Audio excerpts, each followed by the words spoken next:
करने का सहयोगी या समर्थक मैं तभी हूं यदि सीबीआई जांच होती है। यदि सीबीआई जांच नहीं हुई, परीक्षा निरस्त करा के कोई फायदा नहीं है। मैं बता रहा हूं, परीक्षा निरस्त करा के कोई फायदा नहीं है अगर सीबीआई जांच नहीं होती है। इन लोगों की जड़ें बहुत गहरी है। और मैं एक बात कहना चाहूं, अगर स्टाम्प पेपर पे किसी ने लिखाना है तो लिखा लो आज। अगर सीबीआई हुई, अधिकारी तो अधिकारी, नेता तो नेता, अधिकारी और नेताओं की बीवियां, उनकी पत्नियां भी रडार पर आएंगी। मैं बता रहा हूं, इनकी जड़ें इतनी गहरी है और हमें पता है, पर एविडेंस नहीं मिल रहे ना। अगर एविडेंस हाथ लग जाते तो इनके पत्नी का पोस्टर या तस्वीर यहां लगाता दिखाता ये है। और ये हमें पता कि हो रहा है, कर रहे हैं। कौन कौन कर रहे हैं? तो इसलिए कह रहा हूं कि पेपर रद्द करने का फायदा तभी है अगर सीबीआई जांच होती है। अब दूसरा पॉइंट, पेपर रद्द क्यों नहीं कर रहे हैं? धामी की कुर्सी खतरे में पड़ी हुई है, वो तो हाथों हाथ पेपर निरस्त कर देते। कुर्सी खतरे में है, इस बात को ध्यान में रखो। उन्हें यह भी अल्टीमेटम है कि भाई अगर ज्यादा दिन तक ये चला तो तुम्हें बदल देंगे। पर उससे बड़ा डर क्या है मैं बताता हूं। कुर्सी से भी, कुर्सी का खतरा है, पर उस कुर्सी के खतरे से भी बड़ा एक डर है। इस परीक्षा में बहुत बड़े स्तर पर बहुत ज्यादा लोगों से पैसे ले रखे हैं, 15-15 लाख रुपए बहुत लोगों से। वो इतनी मोटी रकम है कि अगर परीक्षा निरस्त कर दी तो धामी आज उन्हें वापस नहीं लौटा पाएगा। और अगर वापस नहीं लौटाए, परीक्षा निरस्त हो गई, कोई बॉबी पवार के पास आएगा, कोई राम गंडवाल के पास आएगा, कोई मीडिया बंधुओं के सामने आएगा और बोलेगा मेरे से पैसे लिए थे, इनकी पोल खुल जाएगी। इसलिए ये लोग ना परीक्षा रद्द कर पा रहे हैं, ना सीबीआई जांच कर पा रहे हैं। पर आप लोगों की अगर एकजुटता रही, परीक्षा निरस्त भी होगी, सीबीआई जांच भी होगी। और सीबीआई जांच केवल यूकेएसएससी की नहीं, सीबीआई जांच केवल यूकेएसएससी की नहीं, एक दूसरा भी आयोग है इनका भाई, बड़ा भाई, एक बड़ा भाई है। जब छोटा ही नालायक हो गया तो बड़े से ही सीखा होगा, बड़े से सीखा होगा। सीधी सी बात है, सीधी सी बात है, क्योंकि संगत का असर होता है।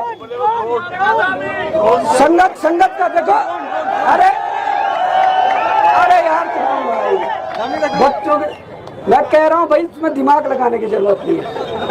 बड़ा भाई नालायक था, उसकी संगत में आकर छोटा भाई भी नालायक हो गया। अभी मैं ये पूछना चाहता हूँ आप सबसे, सहायक सांख्यिकी अधिकारी का पेपर किस किसने दिया था? सहायक सांख्यिकी अधिकारी का पेपर किसने किसने दिया था? किसने दिया था? क्या क्वालिफिकेशन मांगी थी? कंप्यूटर मांगा था? ओ लेवल मांगा था?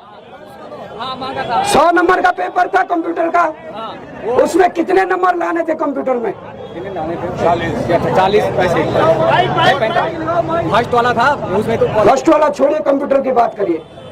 40 नंबर लाने थे कंपलसरी या नहीं? भले ही नंबर नहीं जुड़ते आपस में, 40 नंबर लाने थे। अब देखिए जी, बड़े भाई की हरकत देखिए, बड़े भाई की हरकत देखिए। अभी 18 तारीख को एक रिजल्ट निकलता है। ये आंकड़े गौर से देखिए और देखिए। तुम यहाँ पे सोच रहे हो कि तुम्हारा पेपर लीक हो गया, यहाँ तो लीक के होने के बाद रिजल्ट भी आ गया। मैं बता रहा हूँ, तुम ये देखिए, सांख्यिकी, सहायक सांख्यिकी अधिकारी का जो पेपर हुआ था उसमें 300 नंबर का पेपर था। 200 नंबर जो सब्जेक्टिव था, 100 नंबर कंप्यूटर था, ओ लेवल मांगा था शायद। और उस कंप्यूटर में यह कहा गया था कि 40 नंबर कंपलसरी लाने हैं, क्वालिफाई जो था। और वो नंबर आपस में नहीं जुड़ेंगे, वो अलग बात है, मेरिट में नहीं जुड़ेंगे, अलग बात है, पर 40 नंबर क्वालिफाई था। अब बड़े भाई की हरकत देखिए, कितना वो बेईमान है, कितना वो नालायक है। रोल नंबर है 800410, रोल नंबर है 800410। ये ओबीसी का कैंडिडेट है, ये ओबीसी का कैंडिडेट है। और पता, कंप्यूटर में इसके कितने नंबर है? कितने होंगे? 5 नंबर।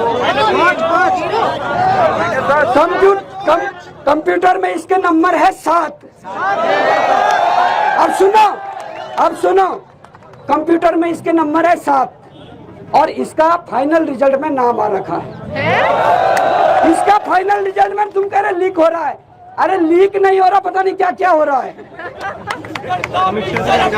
अब सुनो, इतना ही नहीं है, अब तुम नारे लगाओगे जब मैं नाम बोलूंगा। मैंने अभी कैटेगरी बोली, इसके नंबर बोले, इसका रोल नंबर बोला। अब नाम का उच्चारण करूंगा नवरात्रों के समय पे। अब नाम का उच्चारण करूंगा नवरात्र के समय पे। नाम है मनोज सिंह धामी। नाम है मनोज सिंह धामी। अब बोलो पेपर चोर कौन है? पेपर चोर कौन है? पेपर चोर